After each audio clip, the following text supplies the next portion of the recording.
Aha tuvuye mu bikorwa kandi hari ibikorwa birahabera yaho abahinga bashizweho n'ubushikiranganji bisabwe n'inama nshikiranganji ko bagerageza kuraba ingene ishirwa mu ngiro y'integuro nshasha y'imishahara itunganijwe neza kuri bose, politique salariale équitable yagiye mu ngiro kugira barabe iki canke kiriya kitagenze neza kugira gitumberezwe ku neza y'abakozi, ku neza y'igihugu. Nivyo dusanze uyu mugwi uriko urakora cane, igikorwa kiriko kirabera ngaha nk'uko mwavyumvise nisuzumwa y'ingene uwo mugambi wagiye mu ngiro kugira utunenge twose twaba twaravuye muri uwo mugambi twaribonekeje dukosorwe, hanyuma umugambi nyezina uje mu ngiro ku neza y'igihugu. Ni umugambi igihugu citeze cane kuko uzoza kandi waje umugambi waje kugira utunganye neza ivy'imishahara, mukaba muzi yuko umukozi aberwa n'impembo. Rero uyu mugambi uje bino bikorwa biriko biraba nivyo gutunganya utwo dukosa twese twaribonekeje kugira umukozi atunganirwe iyari. Umugambi w'igihugu imbona kazoza y'igihugu cifashe 2040 n'igihugu giteye imbere 2060 tuzoyishikanwako n'abakozi. Abakozi bakoze neza niho tuzoshikira iyo mbona kazoza. Rero abakozi kugira bakore neza bisaba ko batunganirizwa neza. Rero ubushikiranganji buragerageza bugashiramo inguvu zose zishoboka kugira umukozi ahari ku kazi atunganirizwe, ejo ntasubire kuguma aza avuga ngo iki sidacumva, ngo sinagitahuye, ngo sinagize gute. Tugerageza kugira dushire ku murongo ico kintu cose kijanye n'umushahara kugira umukozi atunganirizwe, agira ituze mu kazi, gutyo ashobore gukora neza kugira igihugu gishobore gutera imbere.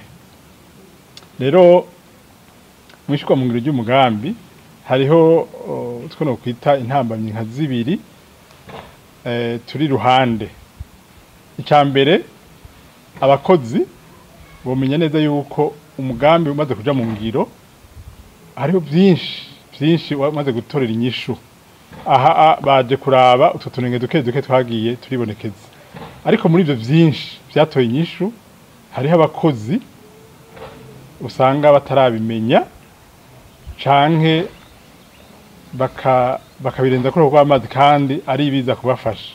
Nico gituma dusubiye guhamagarira abakozi bose cane abo mu gisata c'indero, kuko niho hari abakozi benshi kandi usanga hariho utagiye mu ngiro 100% kandi uko vyanditse kubera ukutamenya ko barongoye canke nyene ukutamenya ko abakozi. Nukuvuga rero uno munsi naho turiko turagira ino suzumwa turabandanya dutunganiriza abakozi turavye ku buryo uyu mugambi uvuga. Nk'uko kwezi nabamenyesha yuko ahari habonekeje ikibazo kinini hari ku bayobozi b'amashuri. Nk'uko kwezi nabamenyesha yuko twibaza neza yuko nka 99% n'ibice by'abayobozi bazobaje gutunganirizwa abari basigaye. Ni kuvuga rero uwo ako gace gatoya kwa kasigaye ni uwo muntu atagomvye kubibona canke atabikurikiranye, ariko naho nye dusaba ababarongoye mu ntara yuko bomenya ikitagenda ku mukozi, ico politique salariale yamaze kuvuga. Nta mukozi ntaguma kirindiriye kandi atakironka kandi kihari kandi abifite uburenganzira. Mu kwezi kuza tuzibaza ko abakozi bandi abarimu nabo nyene tuzoheza kubatunganiriza, kuko abo bagize ico basaba, kuko twasanze atari bake. Mugabo tukavuga tuti n'uyu ataravuga kitagenda neza yokivuga kugira mu kwezi kuza tubatunganirize bose nabo nyene baheze bakore batunganirijwe kandi batunganye. ni kuvuga ngombye kuba yuko naho turiko tugira isuzumwa hariho ivyo politique salariale yaheje gukora bisigaye kuja mu ngiro, ivyo navyo bikaja mu ngiro nyenevyo wo biraba abonye hari cara yarenganijwe ko ntiyorindira ko ino suzumwa riba kandi kiza cyaramaze gukorwa, ahubwo ababatwara mu ntara abatwara mu buzi bomenya ico kitagenda neza hanyuma bakakivuga bagatunganirizwa ubunyene vuba bwango. Ni muri yantu mbere yuko umukozi atunganirizwa neza. Ikindi kinini yanagomba kugarukako ni ikicerekeye ingene abakozi bahabwa amanota ku kazi.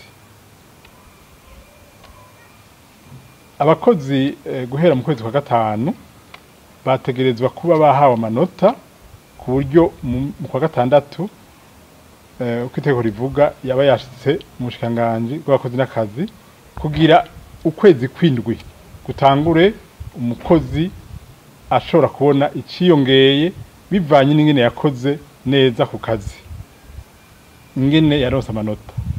Ubu rero nagwanda bisubiremwo, hariho ama service menshi, hariho ubuzi bwinshi twagiye turahamagara kenshi twibutsa ko bategeza gushikana amanota mu bushikiranganji bw'abakozi n'akazi. Nivyo bagiye barazana ibice n'ubu hariho abakozi bashika 200 ku kwezi bazoronswa utwo turusho, mugabo ntiturakwiza abakozi bateza gushikirwa n'ubwo burusho bivanye n'ayo ma service, bivanye n'abo bakozi babakoresha batatanga ayo manota.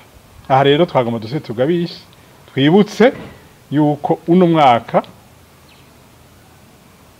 amakosa canke ugucerwa nkuko tuzasoza kukwemera twaramenyesheje yuko abatwara ubuzi abarongoye ubuzi mu bisata byose by'igihugu yuko hoshika itariki 30 z'ukwezi kwa gatandatu ayo manota yashize mu bushikiranganji bw'abakozi n'akazi.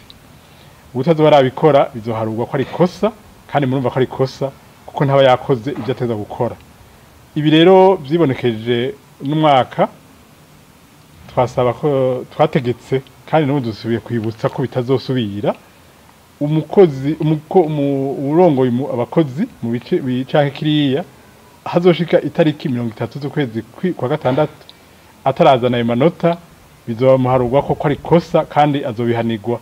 Ibi tubivuga ku neza y'abakozi kugira batangure umwaka w'akazi batunganirijwe, babone kuja ku kivi kandi na leta ibone kubizera ko umwimbu kuko bacakora bagononokewe